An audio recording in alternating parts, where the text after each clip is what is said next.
Welcome back to Jet Recaps. Today I will show you a science fiction movie titled The Jacket. The first scene begins in Iraq in the year 1991.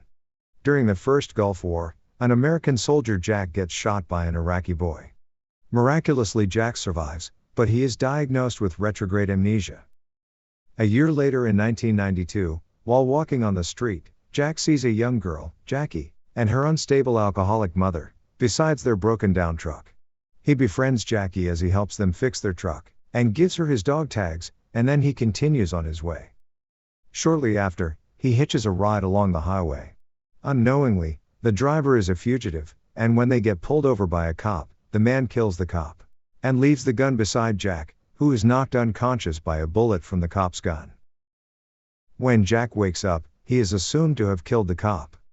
Despite Jack's testimony that someone else was on the scene, the authorities disbelieve him because of his amnesia.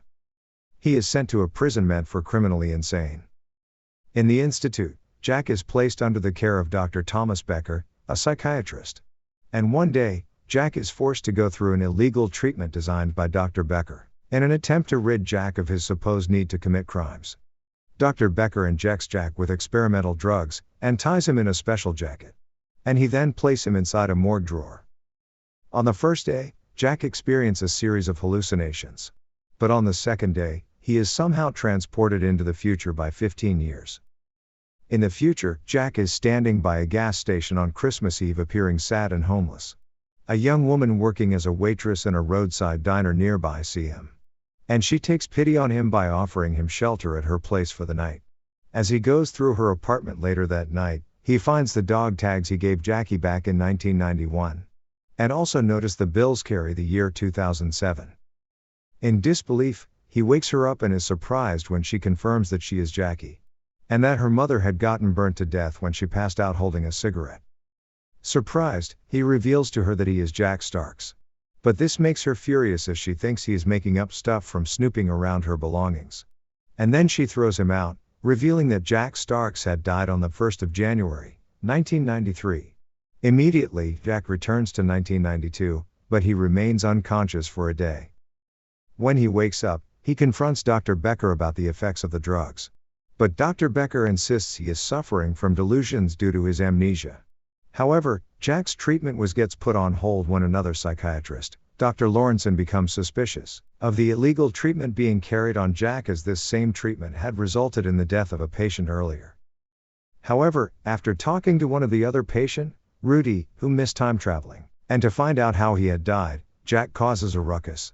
And Dr. Becker is forced to put him in the jacket again. Inside the morgue drawer, Jack transports once again to the future and he visits Jackie at the diner. And this time, she believes him because she had carried out research concerning his death. She informs Jack that his dead body was found with a wound to the head. And that Dr. Becker got exposed for the illegal treatments he was conducting. And she also mentions a boy named Babak, who used to be one of Dr. Lawrenson's patients back in 1992. Then together, they go back to the institute in order to find more information about his death. And how to prevent it from happening. At the institute, they learn that Dr. Lawrenson is still working at the institute. But she does not give them any information. Meanwhile, Jack and Jackie are beginning to fall in love with each other. Soon, he wakes up in 1992 and finds worried Dr. Lawrenson nearby. And he tries to convince her about his time-traveling experience and reasons why he needs to leave the institute. But she kept on insisting that they are facets of his delusions. However, she is shocked when he mentions Babak, her friend's son, who she is currently treating secretly. But she brushes it off as she thinks Jack must have learned about it from snooping around. Jack is placed in the morgue drawer one more time. And he learns more about Babak from Jackie. The young boy Dr. Lawrenson had thought was suffering from a mental condition was only suffering from seizures. On realization, she used electroconvulsive therapy to reset him. Jack and Jackie finally find Dr. Becker's address, and they go over to confront him. But Dr. Becker denies killing him, claiming the last time he put Jack in the drawer, Jack had come out listing the names of his ex-patients.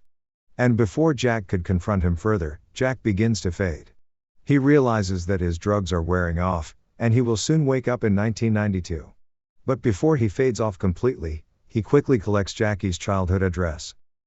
Back in time, when Dr. Becker pulls Jack out from the drawer, he lists out names of his ex-patients. And when Jack wakes up later, he reveals to Dr. Lawrenson the procedure she had used to reset Bebek. She doubts this at first due to the high risk, but later believes Jack when the procedure turns out to be a success. At Jack's request, she drives him to the childhood home of Jackie. And he gives Jackie's mother a letter warning her of what is predestined to happen to Jackie, if she continues in her destructive path. On their way back to the hospital, Jack's consciousness begins to slip away. And he begs Dr. Lawrenson to put him in the jacket one more time, which she obliges. But as she tries to help him out of the car, Jack experiences a flashback. And this causes him to slip on the ice and hit his head, leading to his death later. He continues to bleed profusely as he is put inside the morgue drawer. And for the final time, his consciousness leaps to the future by 15 years.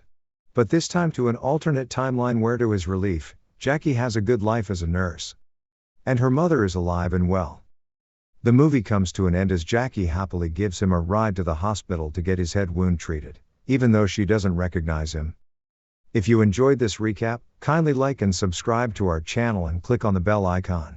Do let us know what you think about the movie in the comments section below. Enjoy other movie explanations on our channel. Thanks for watching.